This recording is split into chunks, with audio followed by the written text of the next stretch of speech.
Yo à tous et à toutes, nouvelle vidéo sur, hop, hop, sur le JT des Girondins, nouveau concept que j'ai fait il y a 2 jours je crois. Voilà, j'espère que j'ai eu beaucoup de vues pour le premier JT qui est sorti. Du coup, voilà, j'ai mon petit calepin que j'ai regardé sur OneFootball. J'ai vu plein de nouveaux trucs que je vais aborder avec vous. Voilà. J'ai trois pages pour vous parler des Girondins de Bordeaux.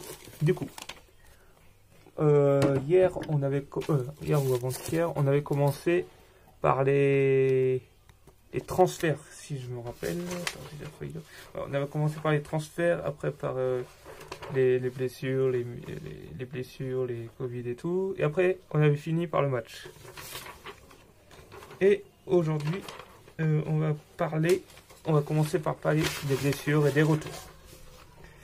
Alors, en blessure, il n'y a qu'une seule blessure, qu'un seul joueur qui est blessé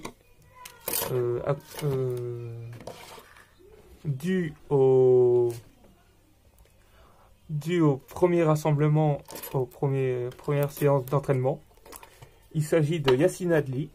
Voilà, il a fait une séance d'entraînement hier et il a eu une gêne au genou. Du coup, aujourd'hui, il n'a pas participé aux séances d'entraînement.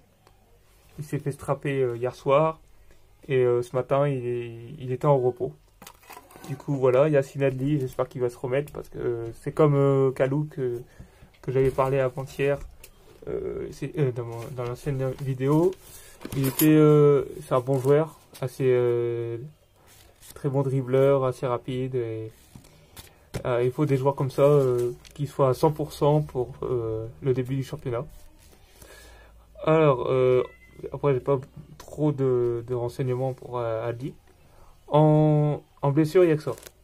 En retour, il y a le retour du défenseur brésilien Pablo. Voilà, il a participé au séance d'entraînement ce matin. Et il a fait l'exercice circulation du ballon, du ballon. Voilà, j'espère qu'il est remis à 100% pour le premier match amical.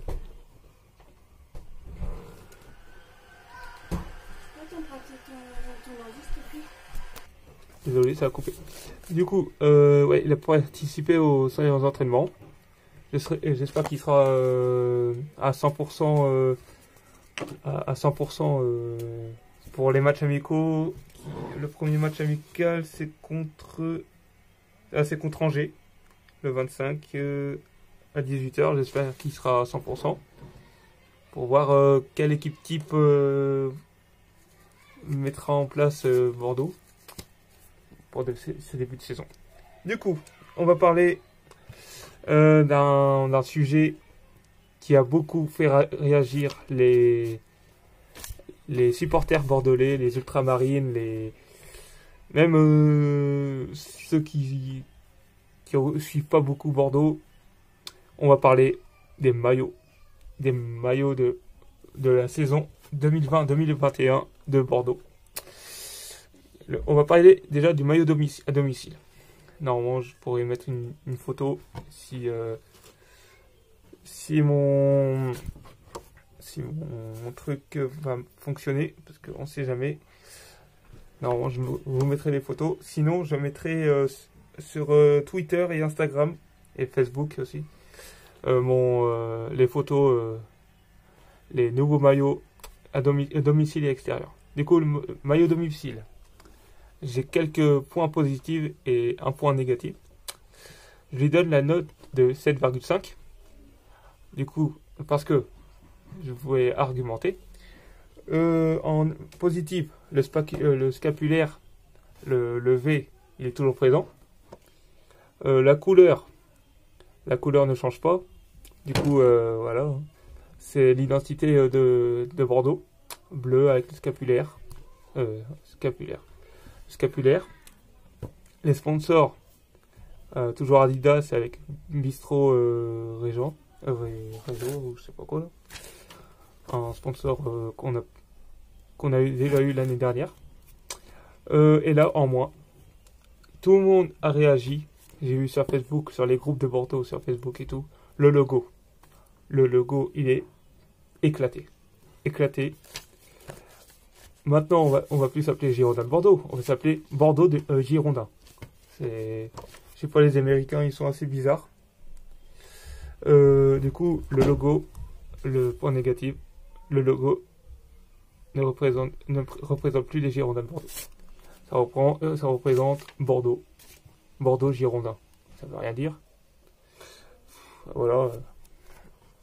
Après, on va pas être dans le débat pourquoi ils ont fait ça. Et voilà, ma conclusion, c'est dans l'ensemble. Hein.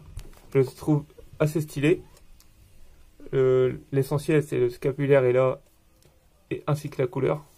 La couleur bleu marine, c'est la couleur la couleur de Bordeaux depuis beaucoup d'années, et les scapulaires pareil. Voilà, le maillot extérieur. Oh là. Moi, j'ai pas trop aimé, et j'espère que vous aussi, vous serez de mon avis. Je donne la moyenne, 5 sur 10. Parce que c'est qu'un maillot. Après, j'espère que les résultats seront là. Moins, en négative. La couleur blanche, en principal, ne fait pas l'identité de Bordeaux. On a souvent vu Bordeaux soit en bleu marine, soit en rouge.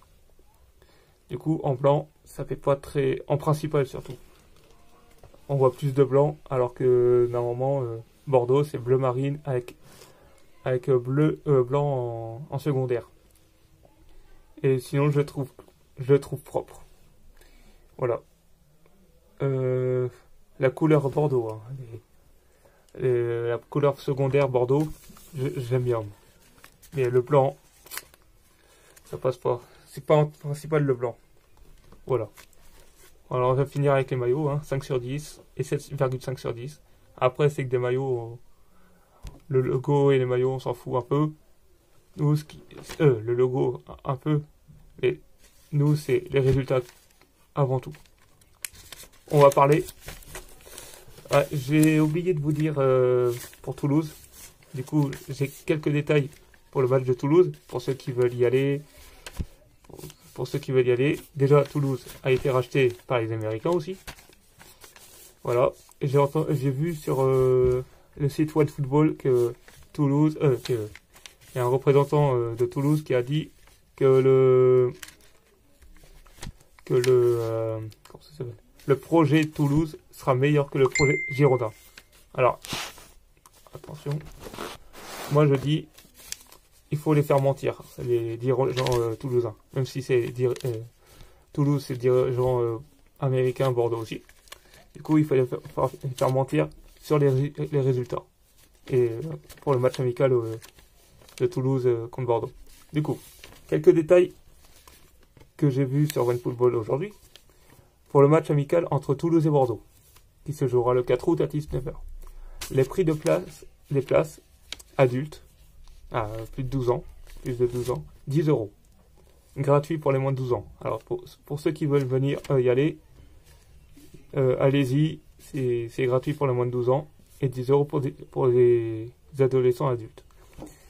Les ventes, les prêts de vente avant le match, le 31 juillet de 17h à 20h, vous pouvez payer par internet, et le 3 août de 17h à 19h, par internet aussi.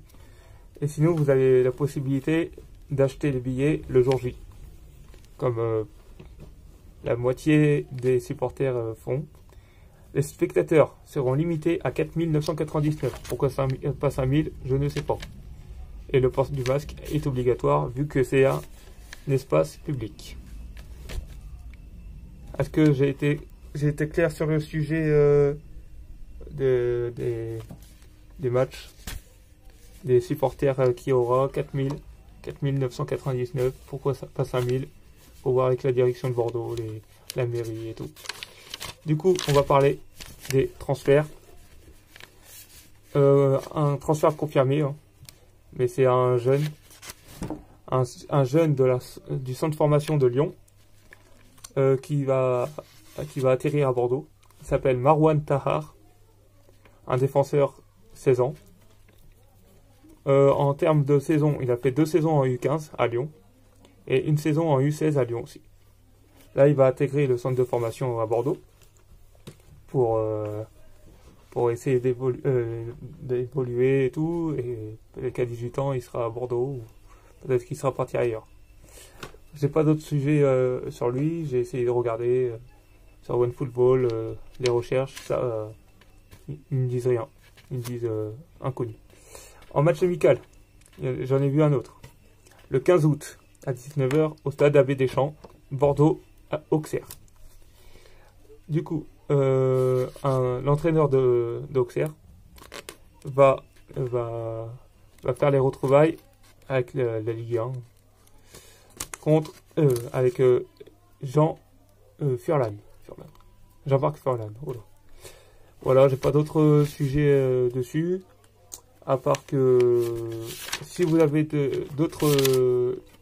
des suggestions pour Bordeaux, n'hésitez pas de me le dire en commentaire ou sur mon Twitter ou Instagram.